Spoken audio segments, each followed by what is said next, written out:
And then really it just comes down to showing up, being someone's cheerleader. Another past client of mine who I've worked with a couple of times now, I just messaged her back and said, I think you're doing a great job. And after her webinar, I messaged her to see how it had gone. So, just showing up as a friend and, a partner, but also not always there to pitch you, just genuinely interested in the success of what you're working on.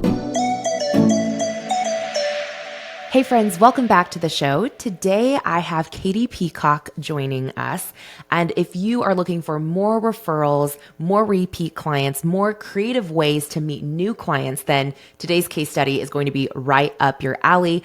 I'll preview that in just a moment. But first, Katie, I would love for you to share with us your Cubicle to CEO story. How did you launch into entrepreneurship? Thanks, Ellen. I got into entrepreneurship when I'd been working for a corporate language teaching company and got really frustrated with the fact that the leadership there was not interested in hearing what the teachers thought about how we could improve the customer experience. And I had been studying online entrepreneurship on my own time, and I knew that I could see ways to improve this offer, and I wanted to be able to take my own insights and use that to deliver something that I thought was a really great product. And that is something I'm still doing to this day. That's amazing. And I see that so often, I think, in big businesses, you get really removed from like the layer of your staff that's working directly with customers or is the actual customer. And so I'm glad you recognize that. And I know now in your own business, you do that so beautifully in connecting with your ideal clients by literally plugging in their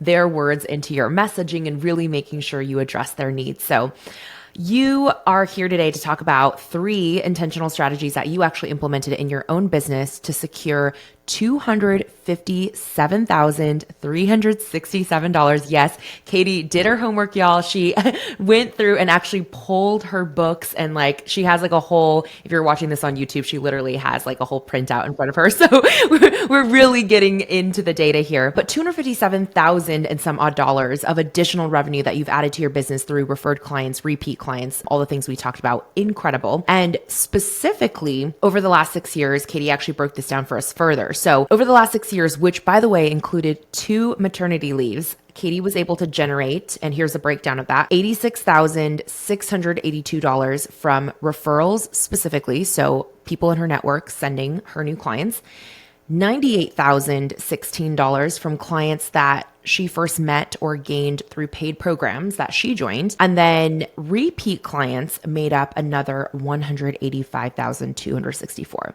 Now, if you're one of those math nerds that actually pulled out a calculator and was calculating in real time, you may notice that that total actually is greater than the $257,000 that I said at the beginning, but that's because there's some crossover between referred clients and repeat clients. So Katie very kindly actually did not count that revenue twice. So that's why the 257. But anyways, 45% of your business in the current stage is actually from referrals and repeat clients, Katie, which is incredible. So I would love to know, when did you realize that this was the area of your business in terms of sales and marketing that you really wanted to lean into versus, let's say, outbound new client acquisition? It happened really early for me, Ellen, because one of the first programs that I joined was Marie Forleo's B School. And it was in there through sharing. I was doing 5-minute copy reviews just as my lead magnet back then. And I filmed one for one client. She loved it. I think she was my 3rd ever client. We've been working together since then, that whole time. And she referred me to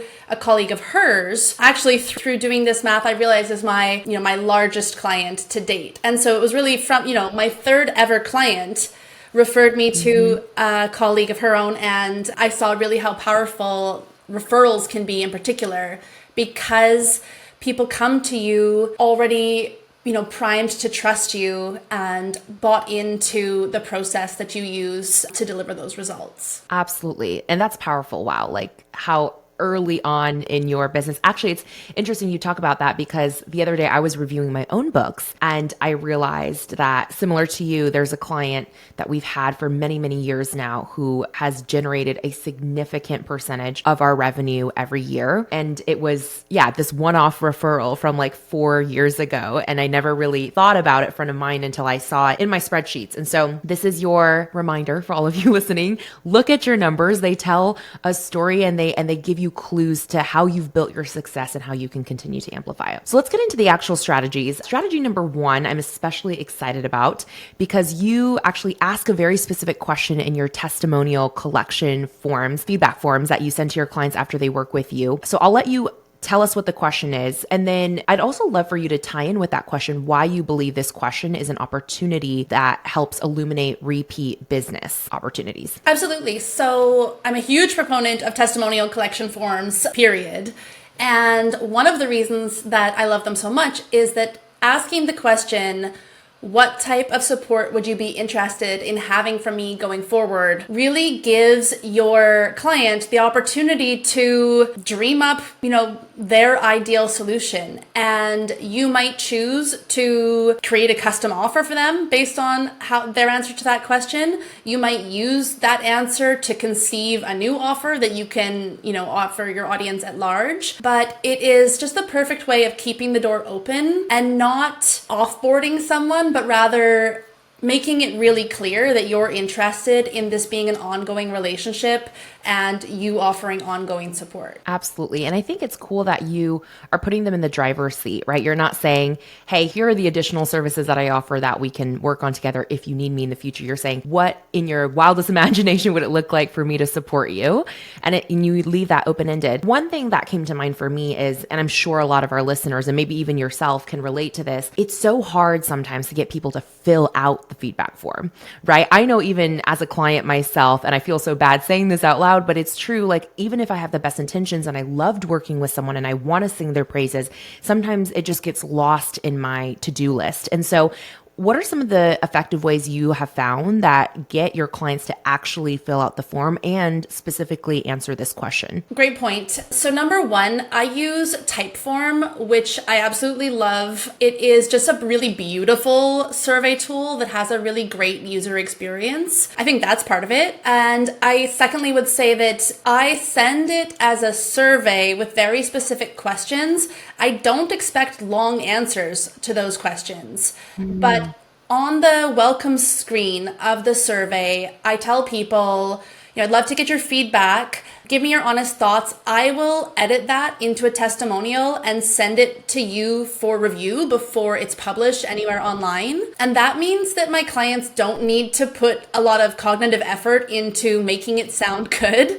It's like, I'm happy with a 1-line answer to each question. And then, you get to approve it before I publish it, but you don't have to worry about trying to come up with some soundbite, well-crafted testimonial. I really take that work off their plate. Ooh, that's so smart. Even hearing you say that, I'm like, okay, I could do that. And honestly, when I think about the testimonials, the best ones that I have given are the ones that I'm able to have a quick turnaround time for. It's usually because of something like that, Katie, where they made it very convenient for me, or even said, hey, if you don't have time to write this out, just drop me a quick voice note and I'll beautify it for you, if you will. So that's really smart. Do you make every question on your feedback form, your testimonial form, required, including the one asking them, what other ways can I support you moving forward? Or is it kind of like a pick your own adventure and you let them answer whatever they want to? They're all required, but they're not difficult, at least. I have 6 pretty straightforward questions that I default to. And like you said, if I don't get a response, I will follow up with people about whether a different format would be better or offer a different medium like a voice note on Instagram or Voxer versus having to fill out the form. Awesome.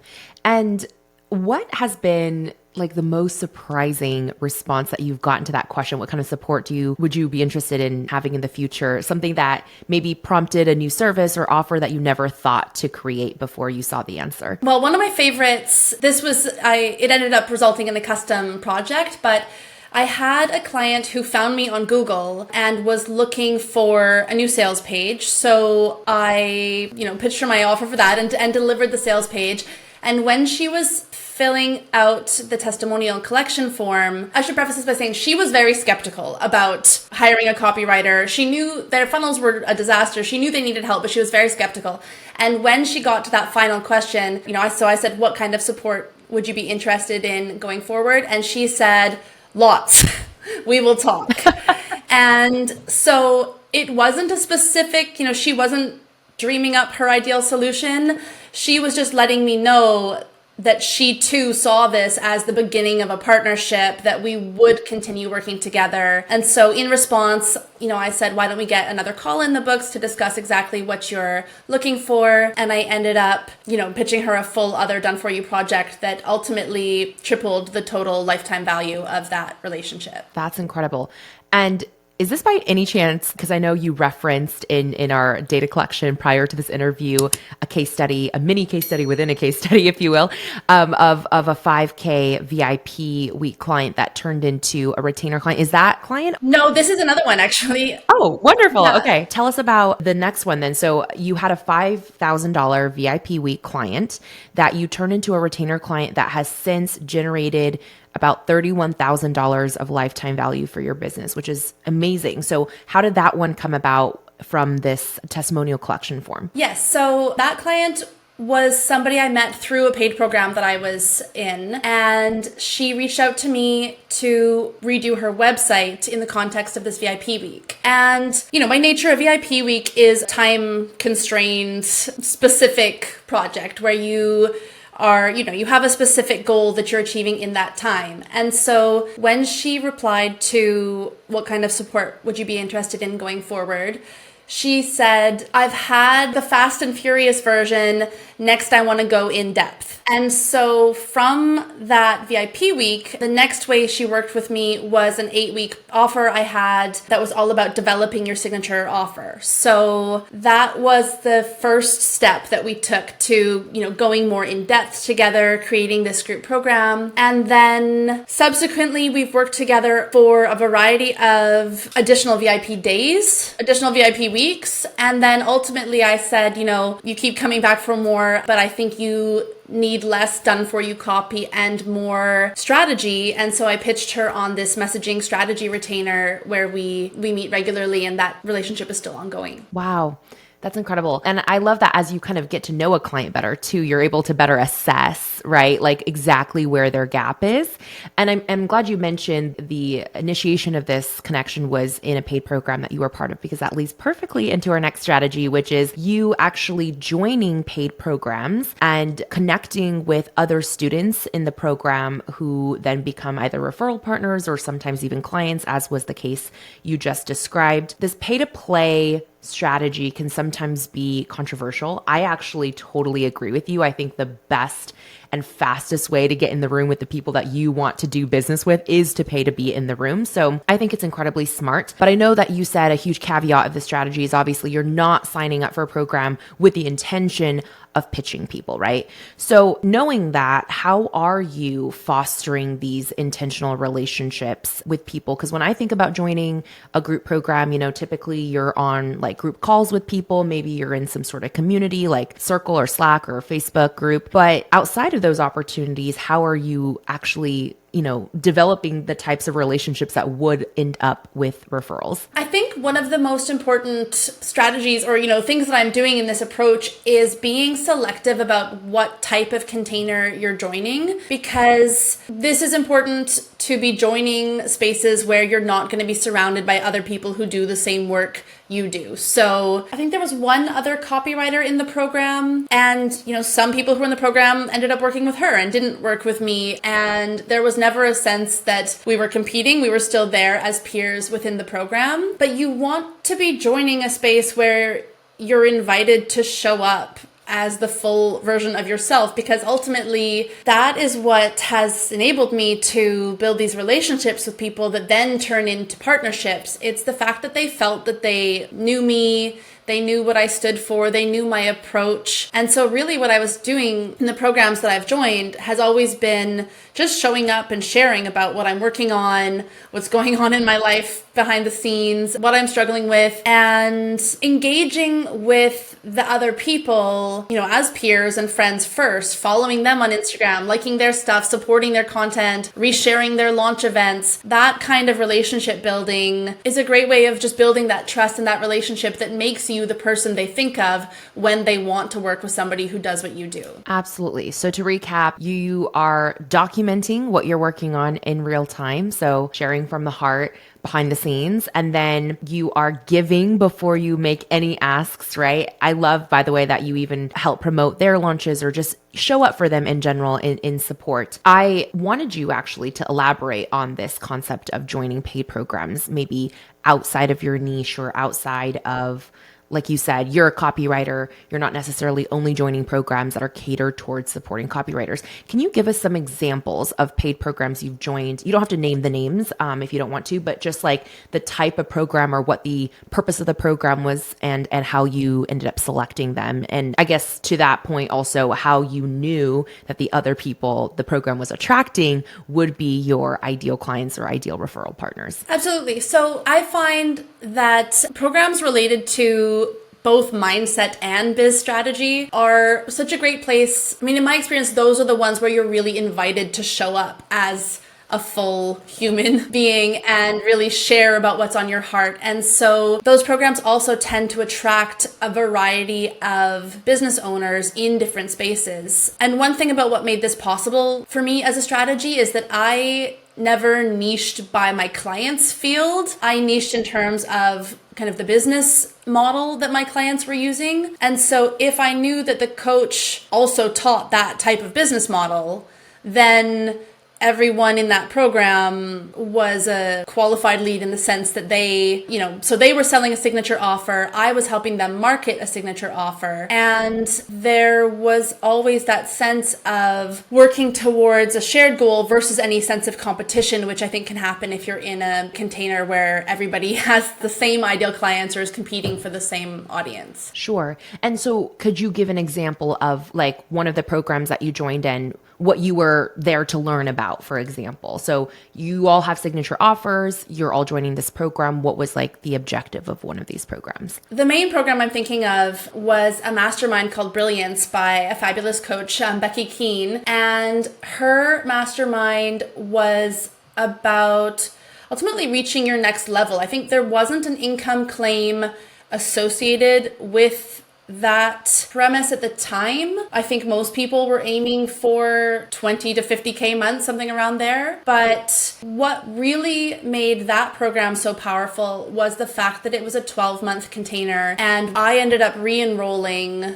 for an additional 6 months. And I think by the time the program was complete, I had worked with at least 70% of the women in the group, just because we all had such a great sense of community. Right.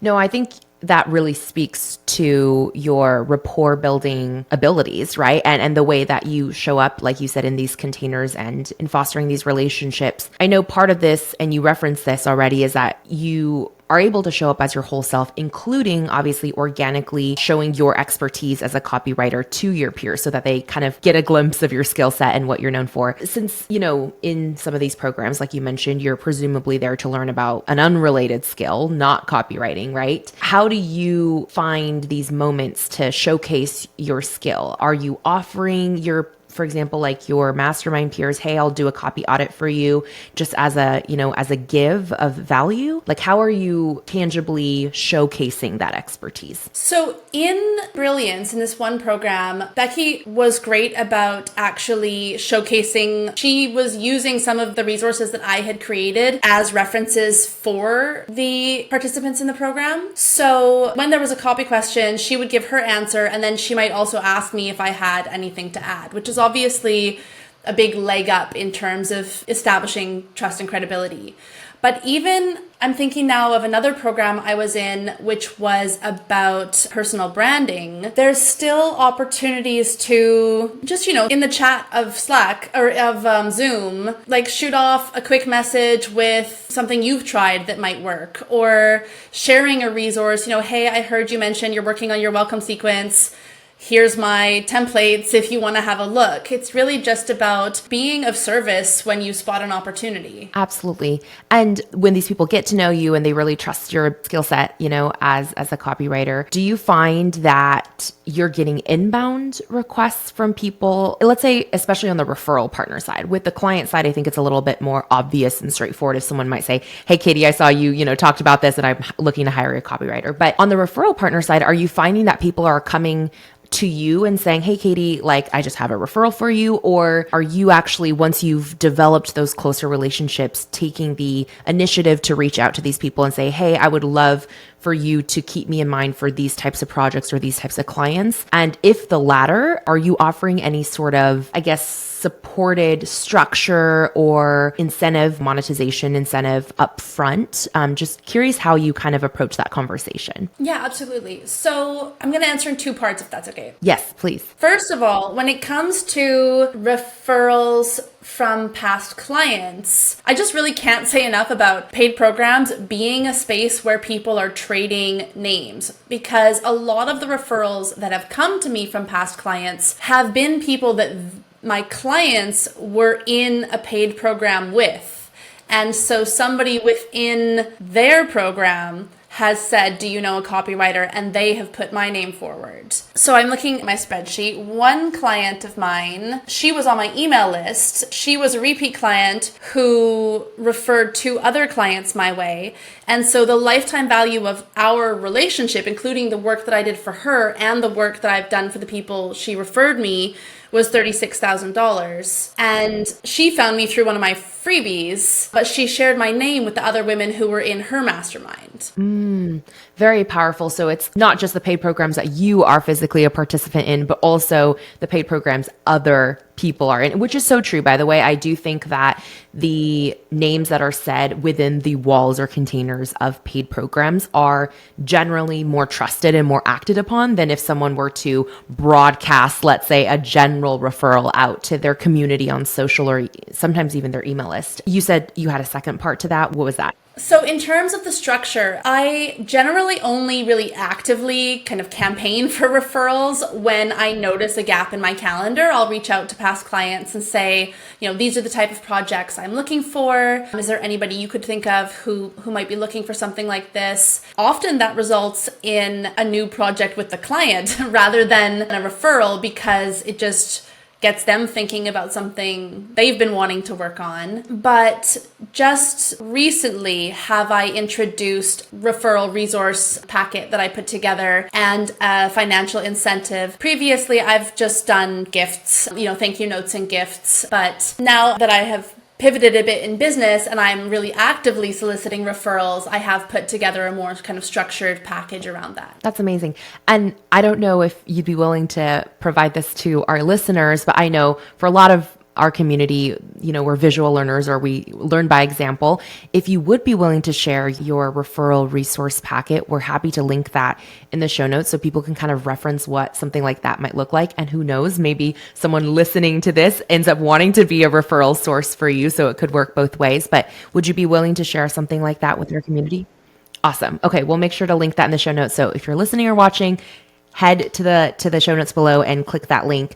This brings us into strategy number 3, which again, you're so good at, and that's being proactive about reaching out to past clients and really going above and beyond, even while they're current clients, going above and beyond the scope of work that you're contracted to do to show up and fully support them in their business. So I know you shared some really creative ways and simple ways, honestly, that you've done this for your past and current clients in some of the research that we were gathering before the interview. But I would love for you to tell our listeners in your own words, what are some of the ways that you are proactively reaching out to past clients and showing up for current clients to really go above and beyond? Yeah, so when it comes to showing up for current clients, I really have always approached my projects as full scope. As a copywriter, you might say, okay, I'm going to do this funnel and it's going to have a landing page and 10 emails and a sales page. Then there's things like we also want a pop-up and we also need a thank you page. And there can be a lot of little pieces that you don't necessarily account for in the proposal stage. So always kind of seeing that as being my job no matter what.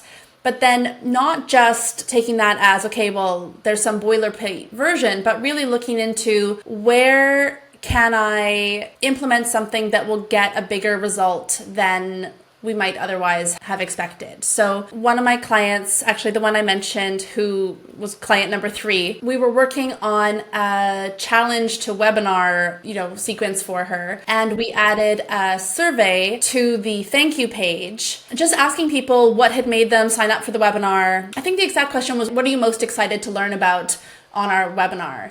And that question not only got her a ton of very useful insight into what people wanted to hear about the webinar, but then we were also able to plug that into our webinar show up sequence. And she ended up having, I think, a 73% live show up rate of people actually being there because we had been promising them that we were going to cover exactly what they had said that they wanted to hear. So not only, just making sure that I'm getting the job done and done well, but also trying to be as intentional as possible about it, I would say is what I do for clients while we're working together. And then really it just comes down to showing up, being someone's cheerleader. Another past client of mine who I've worked with a couple of times now, and she has also referred a client my way. She just launched again using some assets that I created for her last year. And so as I saw the emails coming in, I just messaged her back and said, I think you're doing a great job. And after her webinar, I messaged her to see how it had gone. So, just really showing up as a friend and, a partner, but also not always there to pitch you, just genuinely interested in the success of what you're working on. Yes, that check-in goes such a long way. I always feel so super seen, when people take the time to ask about important things going on in your life and in your business. And I think the attention to detail, like you said, the little things, even as you were talking about, with the funnel, you often don't think about like what message shows up on the thank you page or what message shows up in the opt-in form. Like as you were saying that, I felt myself agreeing with you and going, oh yeah, there are those little kind of, details that are super important to the experience for the customer. But oftentimes when you're hiring someone, especially for copy, you don't necessarily think about those little copy moments, just the big ones like the actual sales page. But I will say another thing that impressed me from what you shared in our pre-interview research was how you're paying close attention to your clients' work. Like you said, even when you're not actively working with them, specifically like even giving them heads up about, hey, you have a broken link on a page or on your website, right? Just kind of being that person who has their back. I think that's huge. Also, another thing I think you mentioned was being kind of that thought partner. So tell us about how you reach out to people on Voxer, past clients of yours with ideas for them to try. What does that check-in look like? As somebody who really cares about being good at my craft, I am always working to up-level my skills as a copywriter and funnel strategist. And so right now I'm in the Copy Hackers Mastermind, Copy School Professional, learning a lot of great advanced email marketing techniques. So over the summer, my past clients benefited from that with me dropping into their Voxer. I've just learned this really cool strategy. I think it would be great for you and your audience. Here's how it might roll out. It's not a pitch. It's a genuine, I'm excited about this new thing that I've learned. I think it would work really well for your business and your audience. And again, just kind of being of service with no expectation of that turning into work immediately, but just trusting that relationship will bear fruit in some way or another. Yeah, absolutely. And I think that long-term vision is really essential to any sort of referral or client relationship being the key word. Is there anything else I missed today, Katie, that you want to impart to our listeners around referrals, repeat clients, and getting outside of your niche and your community to connect with new ones? I think one thing I would say about repeat clients, because that has been a really key part of my success with these strategies, is having a way for past clients to work with you that doesn't necessarily include as much of the work that it might take to work with you for the first time. So a lot of my repeat business has come through VIP days or VIP weeks because that allows you to just kind of drop back into someone's business. Whereas starting a whole other project might come with a lot, in my case as a copywriter, we do the research process again. We have that, brand clarity questionnaire that the client has to fill out, which I know is always something that they dread about the process. And being able to just drop back in with a VIP day or a VIP week allows them to come to me for something with a quick turnaround and know that, they already trust that I can deliver the results. So it's a very easy way for us to work together again. And so I think that that's a really integral component to trying to make, repeat clients or retaining your clients a big part of your strategy. That's such a good point. And from the client side, I absolutely agree that sometimes the most burdensome part of hiring help is the onboarding process, as essential as it is. And of course, we understand why we have to answer those questionnaires and all that stuff, but it can be a lot because you have to block out that additional time on your work schedule to be able to complete that. So I love it. And I think that's why there's a strength in the, familiarity of working with someone you've worked with before, is that they don't have to relearn your entire business. And that drop-in component, I think, is huge. So that's really, really smart. Thank you for bringing up that point. Do you actively pitch those opportunities to people, when you notice an opportunity for you to help them, or do you kind of wait for someone to approach you with that ask if they're a past client? If possible, I try to open the conversation with something else, either an idea or I'm thinking of an email I sent yesterday to a client who has just recently done a rebrand. So I sent her an email complimenting her on the rebrand, great new photos. And, by the way, I've developed this cool strategy I'd love to tell you about. If you're interested, I can send over a loom. So yes, I do actively pitch past clients, but it's never a hard sell. It's always very much, I'm thinking of you. I think this would work. Let me know if you'd like to hear more. Yeah, no, it's like, it's a suggestion, right? It's like, here's a thought and take it or leave it. Do what you will with it. So that's smart. I love that. Katie, thank you so much for your transparency, especially with the numbers. I always really, really appreciate when our guests show up that way. And I know our listeners do too. So where can our community continue to connect with you, learn more about your work? Tell us all the places to find you. Absolutely. You can find me most often on Instagram at that's my URL, at Post Sale Profit Studio, and online at postsaleprofitstudio.com. And I'd love to share that referral resource with your audience, because I do think that having something like that helps people, know what kind of work you're looking for. It can be awkward with referrals when people are sending you work you don't actually want. And so being really clear about the projects you're looking for definitely is worth your time. Such a good point. It's just as important to tell people what you want to repel as what you want to attract. So that's a great reminder to end on. Thank you so much, Katie. And thank you all for tuning in. As always, we will catch you in next week's episode. Thanks for having me, Ellen.